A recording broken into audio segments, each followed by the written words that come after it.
The Pope's historic journey to Lebanon is the culmination of a process that started 2 years ago with a synod of bishops in Rome. Maronite Catholics make up the largest percentage of the Christian population in Lebanon. Maronite Catholic Bishop Gregory Mansour of the Eparchy of St. Maron here in Brooklyn recently sat down with our Liz Fabulous. They talked about the trip's purpose and how, with tensions high and security tight in the region, the Holy Father is not afraid. Bishop, we've been hearing so much about the Pope's visit to Lebanon, and of course, aside from the historic value of it, the concern for the Holy Father's safety is definitely at the fore of many of our minds. What type of safety precautions, in your experience, do you think are being taken ahead of this visit? The state just today decided to call off the day for everybody, for school, for work, for everybody. The Army is on high alert. And everybody seems to be concerned about his safety except for him.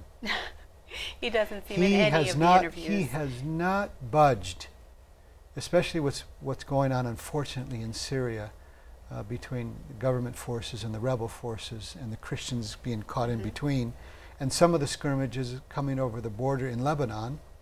From the very beginning, there was no doubt he is going to Lebanon. And I believe the Holy Father's mission has been clear. As you've mentioned, you're not traveling to the region this time around. No. However, in the brief time that we have here, can you explain what is the true purpose of the Pope's visit to Lebanon this time? There's two purposes. One, to visit a region that is still in a harmonious balance between Muslim and Christian.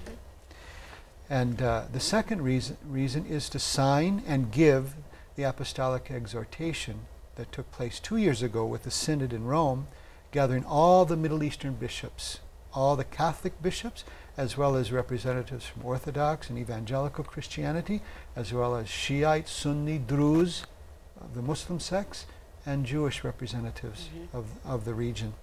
And that synod took 3 weeks. I was privileged to be there, as well as all Eastern Catholic bishops who have a foothold in the Middle East. And so he will sign the document, which will be a little encouragement, a little challenge, and probably like a roadmap for us to continue our ecumenical and Christian work. You spoke of the many faiths that are gathered in that region, and there are about 1 million Catholics in Lebanon. Based on my research, the majority follow a number of different rites of the Catholic Church, mostly Maronite. Bishops of the region met to discuss the theme, the Catholic Church in the Middle East, Communion and Witness. Can you tell us a little bit about that? Yes, that was the synod I spoke about. It was called Communion and Witness. And our own Patriarch Bashara Peter Rai, wrote after 1 year of service as a patriarch, communion and love, sharika wa mahabba. And he used those words on purpose because he felt he could attract Christians who are not Catholic, Muslims, Shiite and Sunni, and he felt he could draw them together on his pastoral visits when he goes. And now when the Holy Father comes, the entire region, Christian and Muslim, is going to come out to meet him. There's an urgency, based on everything I've read and in conversations that I've had with you ahead of this interview, over regional political situations. There needs to be a deliberation about that. How are Catholic faith-based leaders in the region going to gather with the Pope in order to facilitate these deliberations and hopefully come to some kind of understanding as to how we can foster more communion? Well, first of all, it's an amazing reality that there is so much communion there already. In the Catholic schools, there are 360 Catholic schools, just talking about Lebanon. 28% of the people that go to those Catholic schools are non-Christian. So it would be Muslim, Shiite, Sunni, or Druze. The 5 major Catholic communities work very closely together, of course with the leadership of the Maronite Patriarch, in all kinds of endeavors, from schools, universities, nursing homes, drug rehabilitation centers, homes for the handicapped, homes for the elderly. The spirit of Christianity is alive and very well in Lebanon. And in the Middle East, the Christians are the caregivers.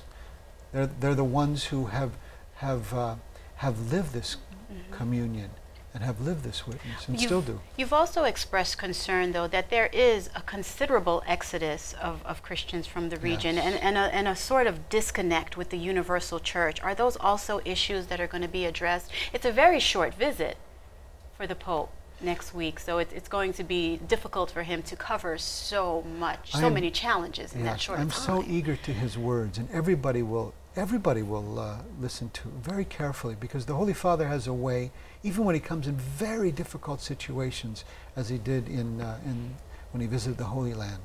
He knows how to say something to someone who he can give them a challenge with a sweet invitation. And he'll do that for the Catholic community, he'll do that for the greater Christian community, he'll do that for the Muslim community as well. So, but how can we stop the exodus from the Middle East? That's up to us also in the West, to assist them. I work very hard in their hospitals, in their nursing homes, in drug rehabilitation centers, in their high schools and colleges and schools, to help it be affordable for the. Right now, there's 60,000 refugees from Syria coming, many of them Christian. They'll be absorbed. We absorb the Assyrian and the Chaldean and the Syriac Catholics and Orthodox from Iraq. So is there a lack of information, a lack of understanding? Most people in the West have no idea what Christians. They have no idea how their brother and sister Christians are really the salt of the earth, and how they get up every day in their old cars and drive as nurses or as teachers and do it day in and day out, and do it on pennies, and they do it because they really love our Lord Jesus Christ, and they are not going to leave. They don't want to leave. So we have a great responsibility to become more just informed. to support them. Yeah, be informed. Support them. Right now, there's a big political, like we have Republicans and Democrats here.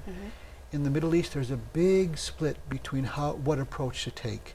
Some people want to side with the Syrian government and Iran, and some want to side with the Western countries, America, and